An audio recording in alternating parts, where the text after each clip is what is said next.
Good day and welcome to SCO BRICS Insight, where we talk about what's really going on in the world of the BRICS. Now today I want to talk about the Baltic States and how they're celebrating their energy independence from Russia.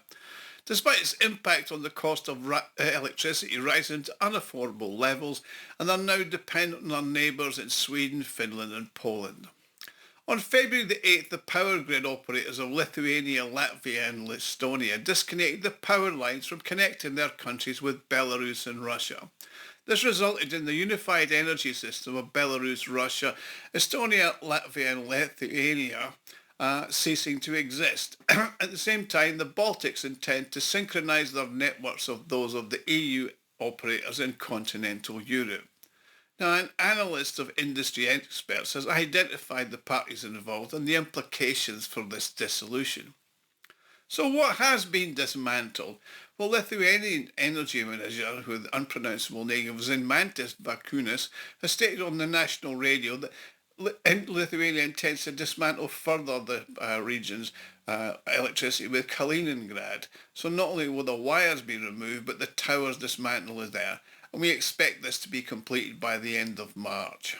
Now, according to Vladimir Shmakov, who's an advisor to the chairman of the board of the National Power Council, this is a purely political decision, devoid of any rational basis, and Russia's motivation is nothing to do with it. Following the cessation of electricity purchases from Russia and Belarus by the Baltic States back in May 2022, the viability of the BRELL didn't work for Moscow, which had synchronized their energy systems to help the Baltics with an energy ring. Now, before I continue, I'd like to make an appeal. If you like and enjoy my videos, you can help me fund the channel and my website, scobricsinsight.com, to further develop it. You can do this by making a small donation, which you can do by clicking the thanks button at the bottom of the video screen. Everybody who donates does get a personal thank you from me, and I'm thanking you all for watching because I do appreciate every one of you. Now, the agreement was originally on the parallel operation of the power systems of Belarus, Russia, Estonia, Latvia and Lithuania, and it was signed back in 2021.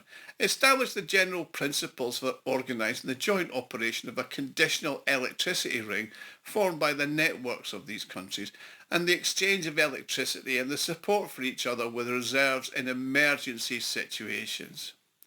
Now, all the major power lines of the participants were in agreement that they should be interconnected, and it worked very well. However, back in 2017, a report by the Energy Security Centre, which is part of the NATO structure, highlighted the concerns about energy dependence of the Baltic countries on Russian supplies. Where have we had that before? Consequently, Estonia, Latvia and Lithuania decided to withdraw from BRELL by 2025. Now, the primary victims of this are the Baltic states themselves. They're unable to function without electricity imports. So, according to Balt News in 2024, energy consumptions in these countries amounted to 21.1 billion kilowatts per hour, while production was only 18.5 kilowatts per hour. Now that equals a deficit of 8.6 billion kilowatts, which is 31% of the consumption of these countries. Now the impact particularly pronounced in Lithuania, where the closure of the Ignalina nuclear power plant in 2009 left the country unable to replace the lost capacity with new generation. Consequently, Lithuania is now dependent on electricity imports worth 4.5 billion kilowatt hours per year. Situation is slightly better in Estonia, where the deficit is only 3 billion per year, and Latvia has actually only got a deficit of 1.1 billion kilowatts per year. But notice that the cost of these imports has now increased significantly.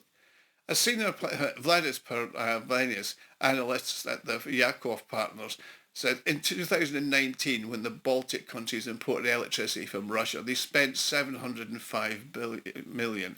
In 2024, this figure has already gone up to 970 billion, and that's despite a 30% decrease in the imports from 15.8 kilowatt hours to 11.1 in 2024. The reasons for this include the fact that electricity imports by the Baltic countries exceed the consumption deficit. Consequently, the price of a kilowatt hour with the Baltic countries has doubled from 44 dollars to 82 cents per dollar. As the Baltic states were to maintain their current exports, they would incur a loss of 1.25 billion, which is 590 more than their expenditure when they bought electricity from Russia. However, the significant losses of that are coming from changing the import are over more than 200 million, and that was actually earned by the Swedes, the Finns and the Poles who sold it to them. Plus, in 2024, Finland experienced a 42% decrease in electricity supplies due to an incident on the Estlink energy cable, and that was another reduction of 4.2 kilowatt hours. Poland augmented its supply by 63% to 1.6 billion, and Sweden was the largest exporter to the Baltic states with 5.2 billion kilowatts per hour. Now, the Scandinavian strong position can be attributed to the majority of Sweden's energy production from wind and particularly hydroelectric plants, which are the most cost-effective energy generators in the northern EU, and they account for 63% of the generating capacity. Consequently, the wholesale price of electricity in Sweden was 43% lower than the Baltic states, according to the European Transmission Network Operators Association. The price was less than 50 euros per 1,000 kilowatt hours compared to 87 per 1,000 kilowatt hours. It's also important to note that this connection of Lithuania, Latvia and Estonia from BRELL is a significant risk to their energy systems of those countries, given that the substantial share of the balance of the energy is accounted for by so-called renewables. Yet, the same again. And due to the presence of wind and solar powers, as well as hydroelectric power, Lithuania generates 70% of its electricity from renewable sources, Latvia 75% and Estonia 44%. Now, despite a general reduction in electricity imports, the electric power industries in these countries is not sustainable. Any sharp deterioration in weather conditions, particularly in the winter, periods of sunless and windless weather, contributes to a sharp jump in energy prices for the population and industry. I mean, Russia and Belarus have also always played a key role in backing up the operation of the energy systems of Lithuania, Latvia and Estonia. And whenever there was an emergency situation on the Baltic side, there would be an automatic transfer of electricity from Belarus and Russia.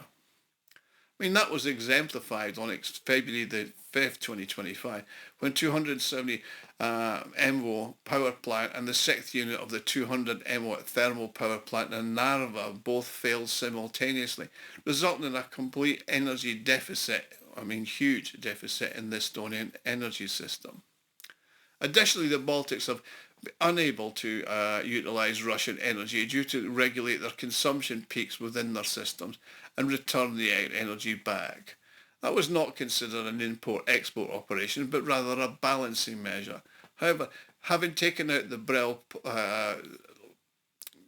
system, it's not possible to restore these electricity flows. So the rabidly Russophobic Baltic states, and who are the most enthusiastic about sanctions on Russia, continue to destroy their economies with their arrogance and stupidity. Thank you for watching.